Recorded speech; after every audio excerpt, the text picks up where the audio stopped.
நம்ம வாழ்க்கையில் கூட சில பேர் சைலண்ட்டாக இருப்பாங்க, ஆனால் கெத்து காட்டுவாங்க. அதே மாதிரி தான் இதுவும். அமைதியாக இருந்தாலும் ஆபத்தோடு இருக்கும் மிருகம். காடு அப்படின்னா நம்ம கண்களுக்கு தெரியாத ஒரு உலகம். அங்கே சட்டம் வேற, அரசன் வேற. அந்த உலகத்தோட அரசன் இதுதான், அனகொண்டா.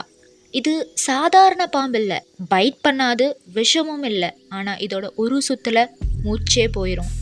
அமைதியோட கலந்த சக்தி, அழகோட கலந்த ஆபத்து. இதுதான் அனகொண்டா, இயற்கையோட சைலண்ட் பேரரசன். இதோட வாழ்க்கை, வேட்டை ரகசியம் எல்லாத்தையும் பற்றி பார்க்கலாம். அமேசான் பல உயிரினங்களுக்கு வாழ்விடமாக இருக்குது. அதே மாதிரி அனகொண்டாங்களுக்கும் இதுதான் வீடு. அனகொண்டா சவுத் அமெரிக்காவில் தான் மோஸ்ட்லி இருக்கும். அது பெரும்பாலும் அமேசான் ஆற்று பகுதியில் தான் வாழுது. அனகொண்டா அப்படின்னா ஒரே வகை நினச்சிங்களா? இல்லை, அனகொண்டாவை 4 வகையாக பிரிக்கிறாங்க. ஒவ்வொன்றும் ராஜா தான். Green anaconda, yellow anaconda, dark spotted anaconda, Bolivian anaconda. இது எல்லாமே விஷம் இல்லாத பாம்புகள். இதுதான் உலகத்திலேயே பெரிய பலமாக இருக்கும் பாம்பு. நீளம் சுமார் 30 அடி வரைக்கும் வளரும்.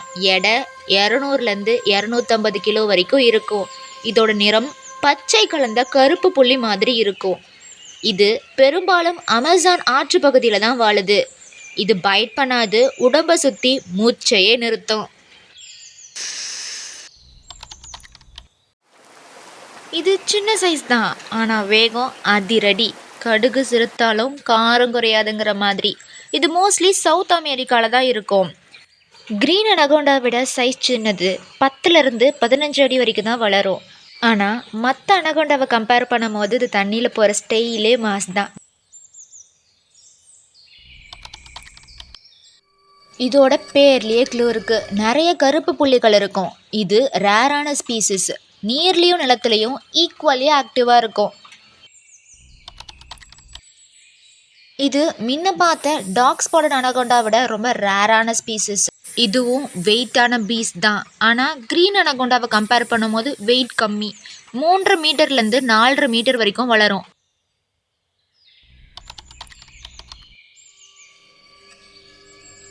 அனகொண்டா பெரும்பாலும் இரவு நேரத்தில் தான் வேட்டையாடும். அது தண்ணியில் தான் அதிகமாக இருக்கும்.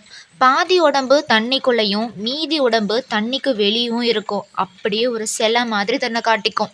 இரை நெருங்கி வர வரைக்கும் அசையாமல் இருக்கும். நெருங்கி வந்துச்சுன்னா பூம், மின்னல் வேகத்தில் பாஞ்சு பிடிச்சு சுற்றி அடித்து மூச்சையே அடக்கும். முயல், மான், குரங்கு, பன்றி, சில சமயங்களில் முதலையை கூட சாப்பிடும். சில ரிப்போர்ட்ஸில் மனிதர்களையும் அட்டாக் பண்ணுறதா சொல்கிறாங்க. ஆனால் அது ரேர் தான். அனகொண்டா முட்டை போட்டு குஞ்சு வைக்காது. அது வவிபரஸ், அதாவது குட்டி போடும். ஒரே தடவையில் 20லேருந்து 40 குட்டிகள் வரைக்கும் பிறக்கும். அந்த குட்டி பாம்பு பிறந்த உடனே இண்டிபெண்ட் ஆகிடும். அம்மா அனகொண்டா குட்டிகளுக்கு பாதுகாப்பு தராது. குட்டிகள் தானாக தான் வாழணும்.